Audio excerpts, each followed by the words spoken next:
Assalamu alaikum. Welcome back to my channel Biosphere. I am Sidra Said. Today I will discuss on the topic which is biological level of organization. Previous lecture के अंदर जैसे कि मैंने describe किया था first level को बियोलॉजिकल level of organisation का, इस लेक्चर के अंदर सेकंड लेवल को डिस्क्राइब करेंगे। बियोलॉजिकल लेवल ऑफ ऑर्गेनाइजेशन होता क्या है, यानी कि वो कौन से स्टेप्स हैं जहाँ से गुजर कर एक लिविंग ऑर्गेनिज्म ऑर्गेनाइज हुआ है। उन स्टेप्स को हम लोग लेवल्स कहते हैं कि एक ऑर्गेनिज्म किस तरह ऑर्गेनाइज हुआ है।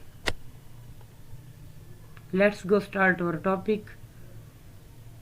आज का हमारा सेकंड लेवल ऑफ बियोलॉजिकल ऑर्गेनाइजेशन है विच इज द मॉलिक्यूल।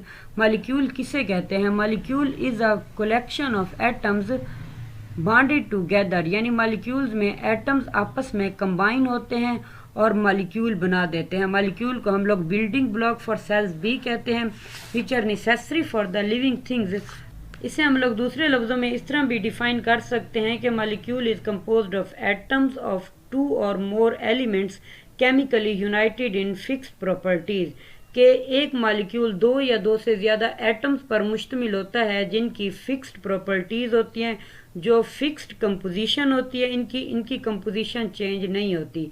अगर हम लोग यहाँ पर एग्जांपल वाटर की ले लें, जैसा कि वाटर का केमिकल फार्मूला है H2O, यानी इसके अंदर 2 हाइड्रोजन एटम मौजूद होते हैं और एक इसके अंदर ऑक्सीजन एटम मौजूद है।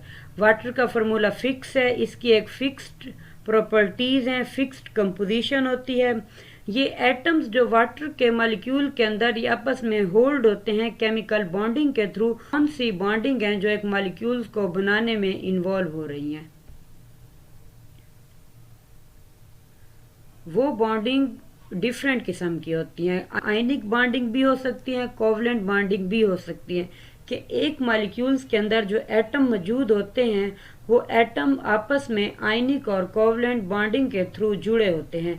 वो आयनिक और कोवलेंट बॉन्ड इतना स्टेबल बॉन्डिंग होती हैं which give the shape to the molecules and they give them stable configuration. इसमें क्या होता है कि इलेक्ट्रॉन्स, एटम्स के इलेक्ट्रॉन्स जो मॉलिक्यूल्स के अंदर मौजूद होते हैं उनको शेयर किया जाता है, जिससे एक स्टेबल फॉर्म ऑफ मॉलिक्यूल बनती है। डिफरेंट तरह के एटम मौजूद होते हैं एक मॉलिक्यूल्स के अंदर। कुछ एटम जो बायोलॉजिकल मॉलिक्यूल्स बनाने में इन्वॉल्व हो रहे होते हैं which play very important role in the living organism. These are hydrogen, carbon, oxygen, nitrogen, phosphorus and calcium वगैरह। आयनिक और कोवलेंट बॉन्डिंग किस तरह होती है? आयनिक और कोवलेंट बॉन्डिंग में इलेक्ट्रॉन्स को शेयर किया जाता है। 2 एटम्स आपस में इलेक्ट्रॉन को शेयर करते हैं और मॉलिक्यूल बना देते हैं। जैसा कि अगर हम लोग आयनिक बॉन्डिंग को देख लें, आयनिक बॉन्डिंग में क्या होता है कि कैटाइन और एनाइन बनते हैं। कैटाइन्स के दौरान एटम्स के ऊपर पॉजिटिव चार्ज आ जाता है, इसमें इलेक्ट्रॉन को लॉस किया जाता है। और एनाइन के दौरान क्या होता है, एटम्स के ऊपर नेगेटिव चार्ज हो जाता है, इसमें इलेक्ट्रॉन को गेन किया जाता है। अगर हम लोग यहाँ पर एग्जांपल लेते चले सोडियम क्लोराइड, सोडियम क्लोराइड एक मॉलिक्यूल बनता है और इसके अंदर 2 एटम्स यूज हो रहे हैं, एक सोडियम है, दूसरा क्लोराइड का एटम है। जैसे कि सोडियम के अंदर 11 इलेक्ट्रॉन मौजूद होते हैं और क्लोराइड के अंदर 17 इलेक्ट्रॉन मौजूद होते हैं। तो सोडियम अपना एक इलेक्ट्रॉन क्लोरीन को दे देगा, जिस तरह क्लोरीन्स के अंदर 18 इलेक्ट्रॉन्स हो जाएंगे और ये खुद को स्टेबल कर लेंगे और एक मॉलिक्यूल बनाएंगे। सोडियम के ऊपर पॉजिटिव चार्ज आ जाएगा और क्लोरीन के ऊपर नेगेटिव चार्ज आ जाएगा, क्योंकि क्लोरीन ने एटम्स को गेन किया है, इसीलिए इसे हम लोग नेगेटिव आयन भी कह सकते हैं। और सोडियम ने एटम्स को लॉस किया है, इसीलिए इसे हम लोग पॉजिटिव आयन भी कह सकते हैं। नेक्स्ट मैंने कुछ एग्जाम्पल शो किए हैं, जैसे कि मीथेन दिखाया गया CH4। ये एक ऐसा मॉलिक्यूल है जिसके अंदर 4 हाइड्रोजन के एटम मौजूद होते हैं और एक कार्बन का एटम मौजूद है। अगर हम लोग इथेन को देखें, इथेन के अंदर 2 कार्बन के एटम मौजूद हैं और 6 हाइड्रोजन के एटम मौजूद है। अगर हम लोग मेथनॉल को देखें, CH3OH इसका केमिकल फार्मूला है, तो इसके अंदर 4 हाइड्रोजन के एटम मौजूद हैं, एक कार्बन का एटम मौजूद है और एक ऑक्सीजन का एटम मौजूद है। एथेनॉल को देख लें, एथेनॉल का फार्मूला है CH3CH2OH, यानी कि इसके अंदर 6 हाइड्रोजन के एटम मौजूद हैं, 2 कार्बन के एटम मौजूद हैं और एक ऑक्सीजन का एटम मौजूद है।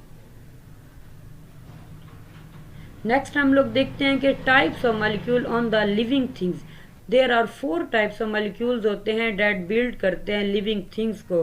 वो 4 टाइप के मॉलिक्यूल कौन से होते हैं? फर्स्ट टाइप का मॉलिक्यूल होता है कार्बोहाइड्रेट्स, लिपिड्स होते हैं, प्रोटीन्स होते हैं और न्यूक्लिक एसिड होते हैं।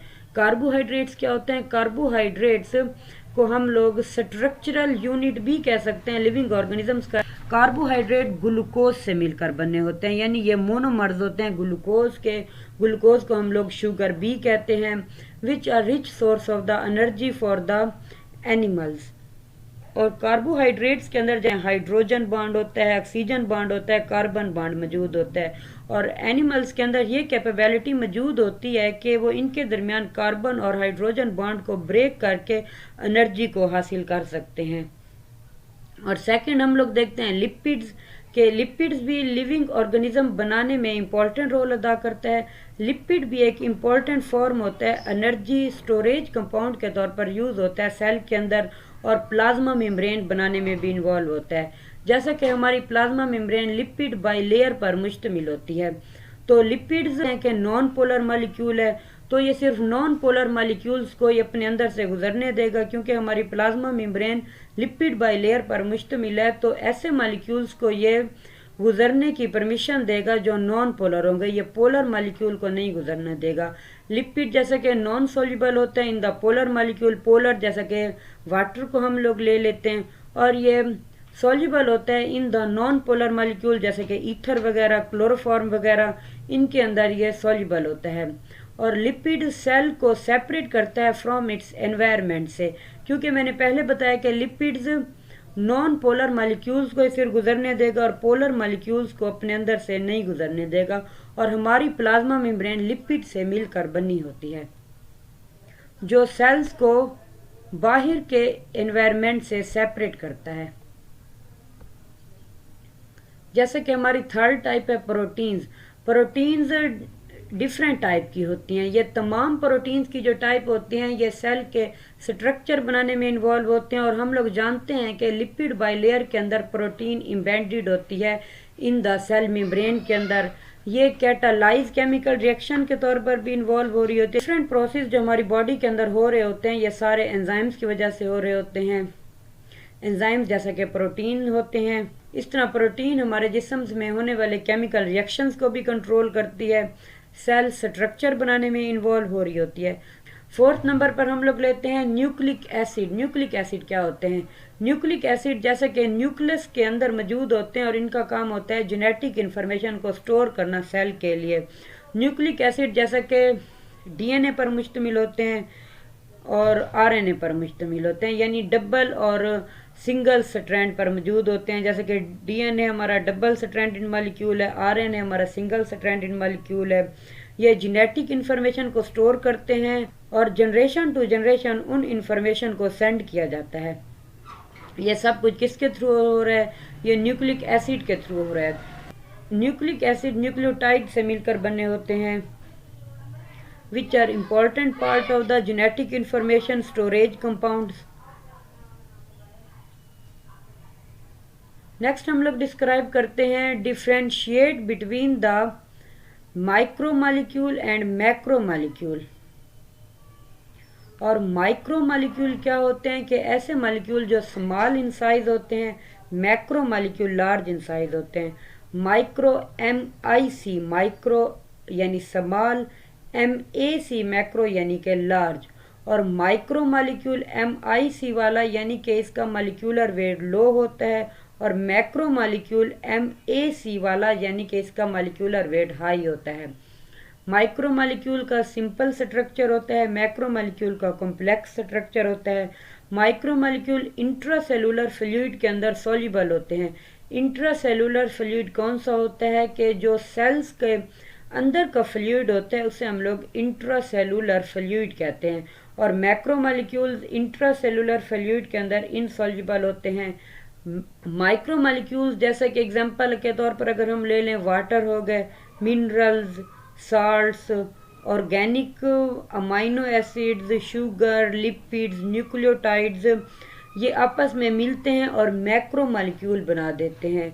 जैसा कि पॉलीसेकेराइड्स हो गए यानी कि कार्बोहाइड्रेट जो शुगर से मिलकर बने होते हैं, ग्लूकोज से मिलकर बने होते हैं, न्यूक्लिक एसिड जो न्यूक्लियोटाइड्स पर मुश्तमिल होते हैं, और प्रोटीन्स अमाइनो एसिड से मिलकर बनी होती है, और लिपिड्स वगैरह फैटी एसिड ग्लाइसरोल्स वगैरह से मिलकर बने होते हैं। ये मैक्रो मॉलिक्यूल्स हैं। नेक्स्ट हम लोग डिफ्रेंशिएट करते हैं between the organic and inorganic molecules के दरमियान। ऑर्गेनिक मॉलिक्यूल ऐसे मॉलिक्यूल जिनके अंदर कार्बन और हाइड्रोजन एटम्स मौजूद होते हैं वो ऑर्गेनिक मॉलिक्यूल होते हैं। ऐसे मॉलिक्यूल जिनके अंदर कार्बन एटम्स मौजूद नहीं होता हाइड्रोजन एटम्स के साथ, उसे हम लोग इनऑर्गेनिक मॉलिक्यूल कहते हैं। ऑर्गेनिक मॉलिक्यूल लार्ज होते हैं साइज में इनऑर्गेनिक मॉलिक्यूल से। ऑर्गेनिक मॉलिक्यूल वाटर के अंदर डिजोल्व होते हैं और ऑर्गेनिक लिक्विड्स वगैरह में भी डिजोल्व हो जाते हैं। जो इनऑर्गेनिक मॉलिक्यूल्स होते हैं वो वाटर के अंदर डिजोल्व नहीं होते और वो आयंस बना देते हैं, यानी ये चार्ज को शेयरिंग करते हैं, इलेक्ट्रॉन्स को शेयरिंग करते हैं। और ऑर्गेनिक मॉलिक्यूल में हम लोग ले सकते हैं कि कार्बोहाइड्रेट्स, क्योंकि इनके अंदर कार्बन और हाइड्रोजन बॉन्डिंग एक साथ मौजूद होती है। प्रोटीन्स को ले लें, लिपिड्स हो गए, न्यूक्लिक एसिड्स वगैरह, ये हमारे ऑर्गेनिक मॉलिक्यूल्स हैं which are building molecule of the living organisms के। इसे हम लोग बिल्डिंग मॉलिक्यूल के तौर पर भी ले सकते हैं। और इनऑर्गेनिक मॉलिक्यूल में जैसे कि वाटर होते हैं, ऑक्सीजन होते हैं, कार्बन डाइऑक्साइड।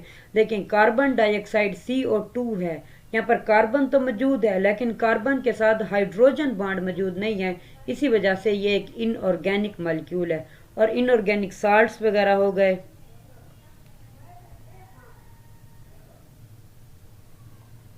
नेक्स्ट लेक्चर के अंदर हम नेक्स्ट लेवल को डिस्क्राइब करेंगे। Thank you so much for watching my lecture. अल्लाह हाफिज़।